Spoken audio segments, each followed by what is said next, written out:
নমস্কার বন্ধুরা, আজকের ডেইলি নিউজ পেপার অ্যানালাইসে আপনাদেরকে স্বাগত। আজকের তারিখ হলো 7th আগস্ট 2026। এখানে আমার টেলিগ্রাম চ্যানেলটির লিঙ্ক দেওয়া আছে। এই লিঙ্কটি ক্লিক করে আপনারা আমার টেলিগ্রাম চ্যানেলটি জয়েন করে নেবেন। সেখানে আমি এই পিডিএফটি আপলোড করে দেবো। আমার বিভিন্ন ধরনের স্টাডি মেটেরিয়াল সেখানে আমি আপডেট করে থাকি। সো চলো আজকের ডিসকাশনটি শুরু করা যাক। আজকের প্রথম আর্টিকেলটি হলো about the international agency for research on cancer, IARC. Cancer Research for a Cancer-Free World. About IARC. IARC is the specialized cancer agency of the WHO. It was established in 1965. IARC হলো একটি specialised cancer agency যেটা world health অর্গানাইজেশনের আন্ডারে আসে। আর এটি 1965 সালে establish করা হয়। হেডকোয়ার্টার লিওন, ফ্রান্সে অবস্থিত। Director doctor Elisabeth Weiderpass, Norway থেকে। Motto cancer research for a cancer free world. কি function? Identify causes of cancer, chemicals, radiation, lifestyle, infection, environmental factors, etc. মানে প্রথমত ক্যান্সারের কজেসটা আইডেন্টিফাই করা, সেটা বিভিন্ন ধরনের হতে পারে। কেমিক্যাল হতে পারে, radiation, lifestyle, infection, environmental factor, etcetera. Evaluate cancer risk to humans, হিউম্যানের মধ্যে ক্যান্সার রিস্কটি ইভালুয়েট করা। Maintain cancer data and statistics worldwide, maintain করা হবে ক্যান্সার ডাটা এবং স্ট্যাটিক্স পুরো বিশ্বের মধ্যে। Publish research findings in scientific journals, রিসার্চগুলো পাবলিশ করা হবে ইন সায়েন্টিফিক জার্নালসে। Support cancer control through evidence based recommendation, support করা হবে cancer control through evidence based রিকমেন্ডেশনের মাধ্যমে। Objective of this agency, coordinate and conduct research on the causes of human cancer, coordinate করা হয় এবং কন্ডাক্ট করা হয় রিসার্চ, যেটা কী কারণে হিউম্যানের মধ্যে ক্যান্সারের সৃষ্টি হয়। Develop scientific strategies for cancer prevention and control, scientific strategies তৈরি করা হয় প্রিভেনশন এবং কন্ট্রোল করার জন্য cancer. Provide information through database, information provide করা হয় ডাটাবেসের মাধ্যমে, পাবলিকেশনের মাধ্যমে এবং সায়েন্টিফিক মিটিংয়ের মাধ্যমে। Strengthen cancer research capacity in low and middle income countries, cancer রিসার্চের ক্যাপাসিটি যে লো এবং মিডল ইনকাম কান্ট্রিগুলি আছে তাদের সেই কান্ট্রিগুলিতে স্ট্রেংথেন করা, শক্তিশালী করা। Example of some substance classified by IARC, group A tobacco, smoke, alcoholic beverage, asbestos, outdoor air pollution, processed meat, red meat, এগুলো পড়ে গ্রুপ এর মধ্যে, 1-এর মধ্যে। Group 2A red meat, night shift work, এটা গ্রুপ 2A এর মধ্যে পড়ে।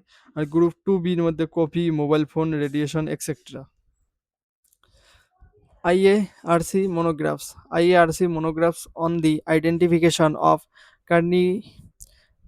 carcinogenic hazards to humans is the most well-known publication of IARC.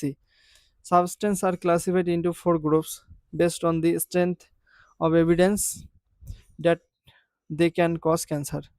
Substance classified করা হয় 4টি গ্রুপের মধ্যে, যেটা বেস্ট করে স্ট্রেংথ অফ এভিডেন্স, মানে that they can cause cancer, যেটার দ্বারা ক্যান্সার সৃষ্টি হয়। এই ক্লাসিফিকেশন গ্রুপগুলি হলো: group A carcinogenic to humans, sufficient evidence of carcinogenicity. Group 2A probably carcinogenic to humans, limited evidence in humans, sufficient in animals.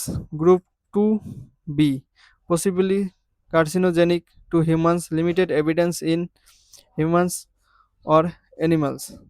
Group 3 not classified as to its carcinogenicity to humans, inadequate or no data. Group 4 মধ্যে কি আছে? Probably not carcinogenic to humans, evidence suggesting lack of carcinogenicity.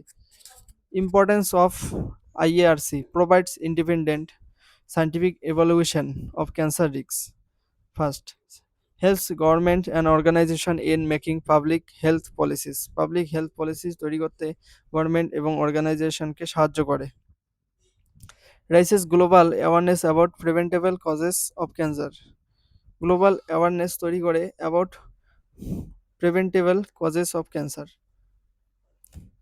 supports WHO mission to reduce the global burden of cancer IARC International Agency for Research on Cancer founded 1995 headquarter Lyon France parent body WHO এর নিচে যেগুলো আছে এগুলো সব কিছু আমরা উপরে discussion করছি এই হলো আজকের আমাদের প্রথম আর্টিকেল এবার নেক্সট আর্টিকেলে যাওয়া যাক পরে আর্টিকেলটি হলো doctor Swaminathan award the doctor Swaminathan award is India's highest recognition in agriculture food and allied science established 2001 institute by Dr. M.S. Swaminathan Research Foundation MSSRF sponsored by Ministry of Agriculture and Farmers Welfare Government of India আন্ডারে এটি sponsor করা হয় awarded annually presented on World Food Day 16 October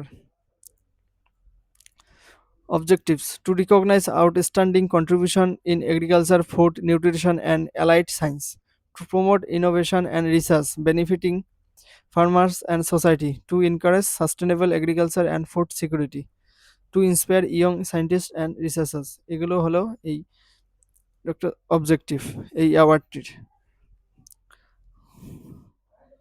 award components যেগুলো আছে citation gold medal দেওয়া হয় cash reward of 5 lakh rupees A plaque eligibility কি হতে হবে এই অ্যাওয়ার্ডটি পাওয়ার জন্য open to individual of any nationality যে কোনো ইন্ডিভিজুয়ালের জন্য অফ এনি ন্যাশনালিটি কোথাকার হয় হোক সে ফরেনার হোক আর ন্যাশনাল হোক for outstanding contribution in agriculture food nutrition fisheries forestry agriculture engineering veterinary science and allied fields এগুলোর এই সমস্ত এই সমস্ত জায়গায় যারা আউটস্ট্যান্ডিং কন্ট্রিবিউশন করে তাদেরকেই এই অ্যাওয়ার্ডটি দেওয়া হয় যেমন agriculture food nutrition fisheries forestry agriculture engineering veterinary science and allied fields contribution should have significant impact on improving livelihoods and food security selection process nomination are invited from scientists institution and organization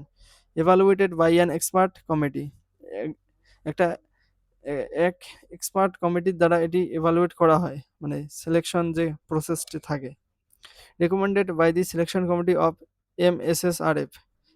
এমএসএসআরএফ এর দ্বারা selection committee দ্বারা recommend করা হয় final approval by the governing body of MSSRF significance of this award encourages excellence and innovation in agri food sciences মানে এটি দেওয়া হয় যাতে ইচ্ছুক থাকে যে encourage excellence and innovation in agri food sciences strengthen Indian commitment to food security and sustainable development, honors the legacy of Dr. M.S. Swaminathan and his vision for a hunger-free world. এটি honours legacy করা হয় honours দিয়ে doctor স্বামীনাথনের and his vision for hunger free world মানে দেশের বিশ্বের কোনো লোকের যেন ক্ষুধার্ত থাকে না about doctor Swaminathan renowned agriculture scientist father of Indian green revolution father of India's green revolution বলা হয় ডক্টর এম এস স্বামীনাথনকে পদ্মা বিভূষণ অ্যাওয়ার্ডি পদ্মা বিভূষণ সম্মানের পুরস্কারে ভূষিত করা হয় advocated food security sustainable agriculture and farmer welfare doctor Norman E Borlaug 2001 doctor Ratan Lal 2003 Dr. M. S. Swaminathan Lifetime Achievement 2004, Dr. Chittaranjan Kole 2011, Dr. R. S. Baroda 2014, Dr. Sanjaya Rajaram 2020. This award celebrates excellence, innovation, and dedication towards better food, better farming, and a better future. তাহলে এখান থেকে বোঝা যাচ্ছে যে এই অ্যাওয়ার্ডটি দেওয়া হয় যেন যে সমস্ত লোক কোনো বিষয়ে অভিজ্ঞ তারা আউটস্ট্যান্ডিং তাদের কন্ট্রিবিউশন করে যেমন ফুড এগ্রিকালচার নিউট্রিশন এই সমস্ত জায়গায় কন্ট্রিবিউট করে এই বিশ্বের একটি ভালো জায়গায় পৌঁছে দেয়, মানে কোনো কিছুর জন্য কম না হয়, ওই জন্য এই অ্যাওয়ার্ডটি দেওয়া হয়, ডক্টর স্বামীনাথন অ্যাওয়ার্ড। তো পরে আর্টিকেলে যাওয়া যাক। পরে আর্টিকেলটি হলো ইন্ডিয়ান কনস্টিটিউশনের আর্টিকেল 17। এটি ফান্ডামেন্টাল রাইটস এর মধ্যে আসে। Untouchability is abolished and it's practice in any form for is forbidden. The enforcement of any disability arising out of untouchability shall be an offence punishable in accordance with law, equality, dignity and fraternity. What does article 17 সে, মানে article 17 যে আছে এটা কি বলে? It abolish untouchability, it practice in any form is forbidden, enforcement of any disability arising out of untouchability is an offense, such offense is punishable by law. Meaning of untouchability, মানে untouchability মিনিংটা কি? Untouchability is a social evil and a discriminatory practice, যেমন ছিল caste base. It treats certain people as polluting, মানে এটি এমনভাবে treats করে যে কিছু সংখ্যক মানুষ বিশুদ্ধ, অশুদ্ধ, and denies them basic human rights, এবং তাদেরকে বেসিক হিউম্যান রাইটস থেকে দূরে করে দেওয়া হয়। It is based on caste system and involves exclusion, segregation, and humiliation. That key points of the Article 17. Article 17 declares untouchability illegal. এটি untouchability কে illegal বলে ঘোষণা করে। It applies to all person and all places. সে কোথায়, সমস্ত ব্যক্তির ক্ষেত্রে এবং সমস্ত প্লেসে এটি ইলিগাল হিসেবে গণ্য হয় untouchability. The state has the power to make laws. মানে সরকারের কাছে পাওয়ার থাকে এই আনটাচেবিলিটি সম্পর্কে কোনো ল তৈরি করার। Two punish the practice of untouchability, মানে যে যারা আনটাচেবিলিটি প্র্যাকটিস করবে তাদেরকে পানিশ করার জন্য। It is a fundamental right, এটা আগে আমি বলেছিলাম, এটি একটি ফান্ডামেন্টাল রাইট, মৌলিক অধিকার। Fourth, constitutional status. Article 17 is a fundamental right, মানে মৌলিক অধিকার under part 3 of the constitution. Under part 3-র মধ্যে আর্টিকেল 17 হলো ফান্ডামেন্টাল একটি right. It is justiciable, can be enforce by courts.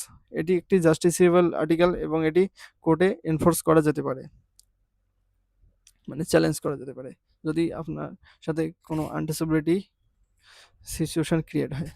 Loss made to implement article 17, the protection of civil rights act 1955, earlier untouchability opposition act 1955, purpose to prevent the practice of untouchability in any form and to punish those who enforce it. মানে এটি, এই লটি তৈরি করা হয়েছিল যাতে এই আনটাচেবিলিটিকে প্র্যাকটিসটিকে prevent করা যায় যে কোনো ফর্মে, এবং যারা এটি প্র্যাকটিস করবে বা যার দ্বারা প্র্যাকটিস করা হবে তাকে পানিশ করা হয়। The schedule caste and schedule tribe prevention of atrocities act 1989, purpose to prevent atrocities and discrimination against SC and STs and to provide relief and rehabilitation to the victims. এটি atrocity and discrimination against SC, মানে schedule caste and schedule ট্রাইবের মাধ্যমে যেগুলো discrimination হয় সেগুলোকে prevent করা এবং provide relief and rehabilitation to the victims, মানে ওই ভিকটিমদেরকে রিলিফ প্রোভাইড করা এবং রিহ্যাবিলিটেশন করা। Example of practices constituting untouchability: denying entry into temples, মানে মন্দিরে ঢুকতে না দেওয়া, সব দোকানে ঢুকতে না দেওয়া, restaurant, hotel, wells, tanks, road etcetera.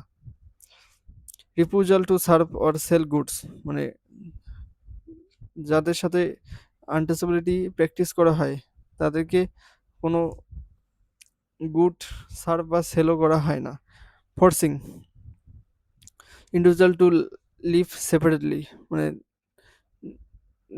নিজের পাড়া প্রতিবেশীর বসবাসও করতে দেয় না। Denial of access to common facilities, মানে কমন ফ্যাসিলিটি তারা অ্যাক্সেস করতে পারবে না। Any other form of social discrimination based on caste, এবং কিছু কিছু ক্ষেত্রে কাস্টের ভিত্তিতে এই ডিসক্রিমিনেশনটি দেখা যায়, যেটা ডক্টর বি.আর. আম্বেদকরের সাথে আম্বেদকর এটি খুবই নিজে থেকে রিয়েলাইজ করেছিলেন। 7 importance, it strike at the root of caste based discrimination, এটি স্ট্রাইক ডাউন করে, মানে জড় থেকে কাস্ট বেস ডিসক্রিমিনেশনকে। It upholds dignity, equality and fraternity. এটি ডিগনিটি, ইকুয়ালিটি এবং ফ্র্যাটার্নিটিকে আপহোল্ড করে। It promotes social justice and helps in building in an inclusive society. একটি ইনক্লুসিভ সোসাইটি এবং সোশ্যাল জাস্টিস প্রমোট করার ক্ষেত্রে এই আর্টিকেলটি ভীষণভাবে কাজ করে। It reflects the vision of a human and democratic India. একটি গণতান্ত্রিক দেশ হওয়ার ক্ষেত্রে এটি অবশ্যই দরকার। At case law, people's union for democratic rights versus Union of India 1982. The Supreme Court held that untouchability and caste discrimination are violative of Article 17. এখানে বলেছিল state of Karnataka versus Appa বালু ইন গালে। The court held that any form of untouchability is totally prohibited and punishable. মানে যে কোনো ধরনের যদি untouchability practice করা হয়, সে কোনো ক্ষেত্রে হোক বা কীভাবে হয় হোক, তাহলে সেটি টোটালি প্রহিবিটেড করা হবে এবং সেটাকে পানিশ, মানে যাদের দ্বারা প্র্যাকটিস করা হবে তাদেরকে পানিশ করা হবে। Article related articles 14, Article 15, Article 21. Note, untouchability in any form is a crime. মানে তুমি যে কোনো ধরনের আনটাচেবিলিটি প্র্যাকটিস করো না কেন, সেটি একটি crime. Every citizen has the right two equal treatment and respect. প্রত্যেক নাগরিকের অধিকার আছে ইকুয়াল ট্রিটমেন্ট, মানে সমান সম্মতা পাওয়া এবং সমান রেসপেক্ট পাওয়া। Article 17 is step towards a caste free, equal and just society. এই হলো আর্টিকেল 70। এবার নেক্সট আর্টিকেলে যাওয়া যাক। Next article about the India and Israel relationship. India and Israel enjoy a strong and growing partnership based on shared values, mutual trust, and cooperation. Historical background of this relationship. India was one of the few countries that supported the creation of Israel at the United Nations in 1947.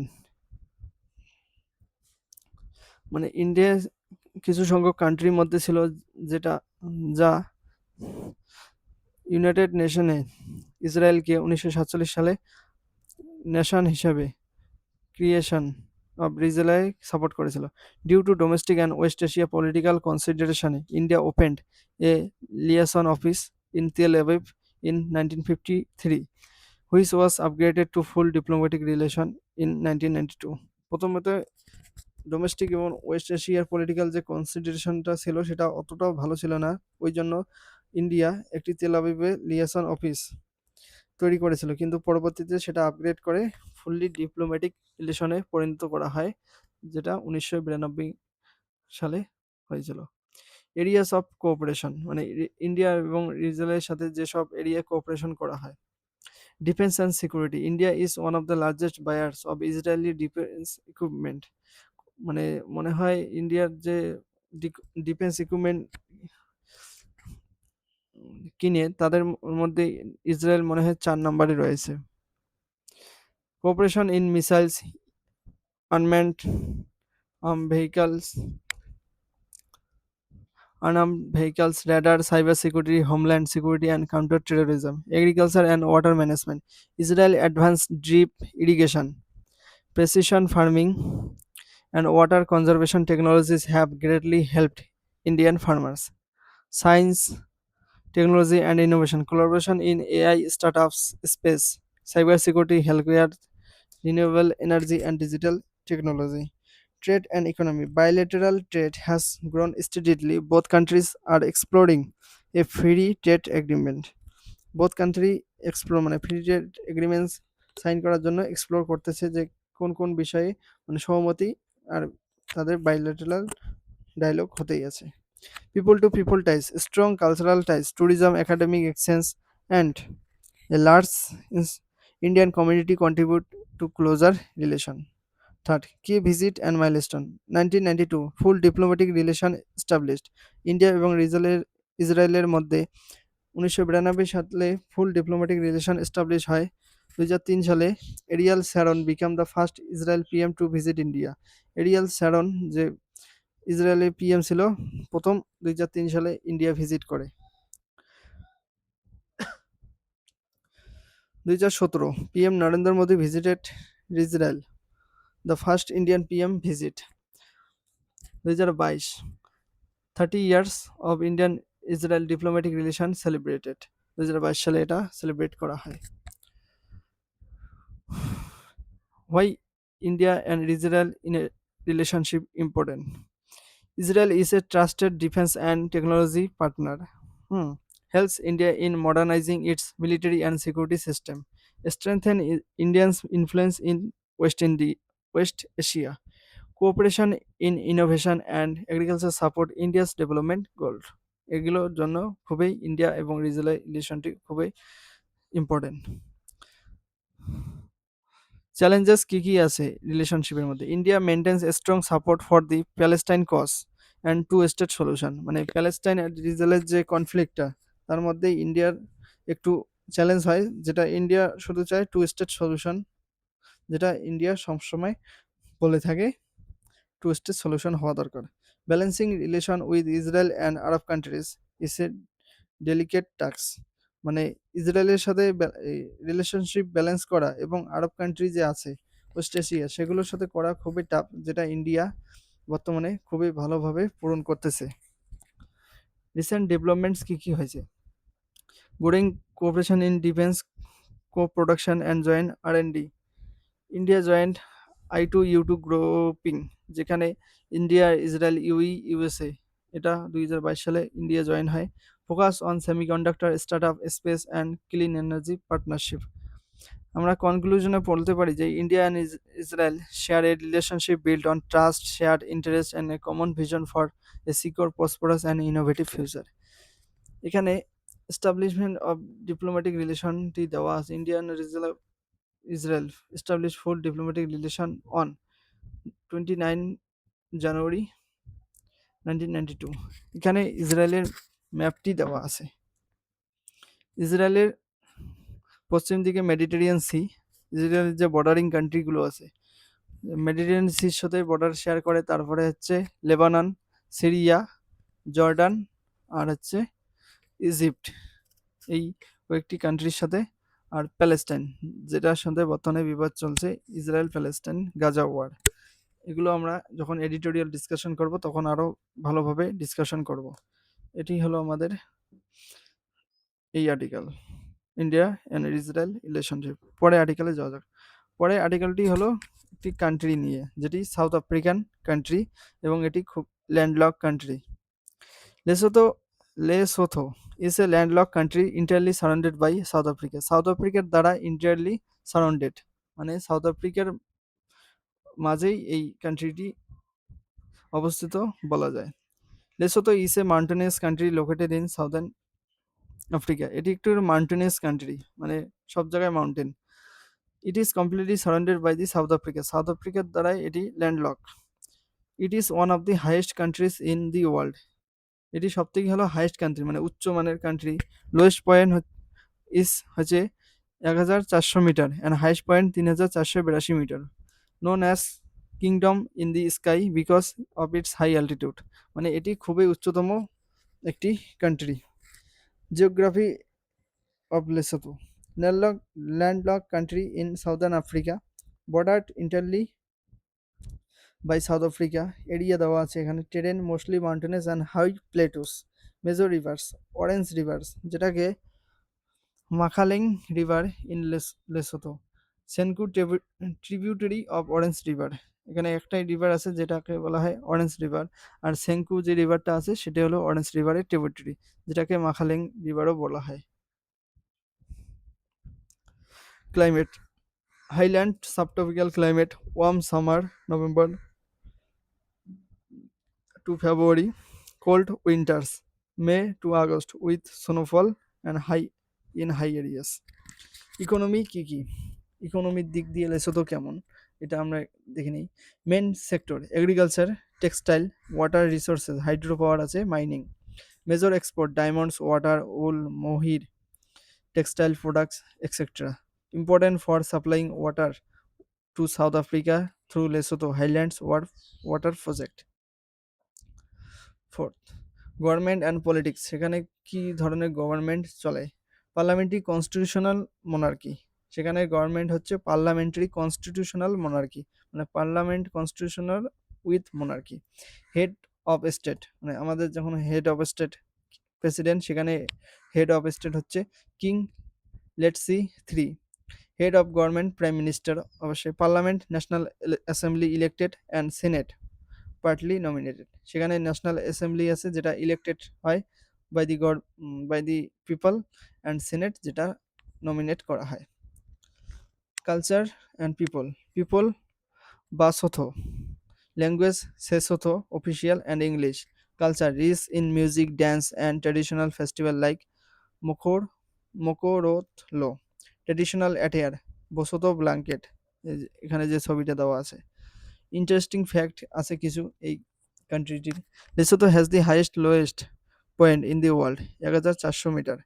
It is the one of the highest countries with an average elevation above 2000 metre. The country export more water to South Africa than any other country in the world. এই কান্ট্রিটি খুব খুবই বেশি পরিমাণে জল south আফ্রিকায় export করে, যেটা অন্য কান্ট্রির থেকে বেশি। Neighbour, only one neighbour south Africa. যদি বলে লেসোথোর বর্ডারিং কান্ট্রি, লেসোথো হলো একটি ল্যান্ডলক কান্ট্রি এবং যেটি সাউথ আফ্রিকার মাঝে অবস্থিত, যেটি পুরো দেশটি সাউথ আফ্রিকার দ্বারা ঘেরা। এটাই হলো লেসোথো। লেসোথোকে বলা হয় কিংডম ইন দি স্কাই, এখানে ন্যাশনাল ফ্ল্যাগটি দেওয়া আছে। আর কুইক ফ্যাক্ট দেওয়া আছে, যেমন official name kingdom of Lesotho, capital Maseru, এই যে এখানে ম্যাপটাতে দেখা যায় মাসেরু, এটাই লেসোথোর হচ্ছে ক্যাপিটাল। লার্জেস্ট সিটিও মাসেরু, এরিয়া দেওয়া আছে, পপুলেশনও দেওয়া আছে। Language Sesotho and English. Currency loti, LSL বলা হয়। Independence 4th October 1966 from UK, united kingdom থেকে ইন্ডিপেন্ডেন্স পায় 4th October 1966। Time zone SA ST UTC +2। এই হলো আজকের আমাদের discussion. Subscribe the channel and join Telegram. এখানে আমার চ্যানেলটির কিউআর কোডটি, টেলিগ্রাম চ্যানেলটির কিউআর কোডটি দেওয়া আছে। এই কিউআর কোডটি স্ক্যান করে আমার টেলিগ্রাম চ্যানেলটি জয়েন করে নেবেন। ওখানে আমি এই পিডিএফটি সেন্ড করে দেব এবং বিভিন্ন ধরনের স্টাডি ম্যাটেরিয়াল আমি অ্যাকর্ডিং টু এক্সাম ডিমান্ড আমি সেখানে আপলোড করে থাকি। সো এই হলো আজকের ডিসকাশন। ভালো করে পড়বে এবং যখন মনে থাকবে না তখন রিভাইজ করবে। Revision is the key to success, not only retention. So thank you so much. জয় হিন্দ, জয় ভারত।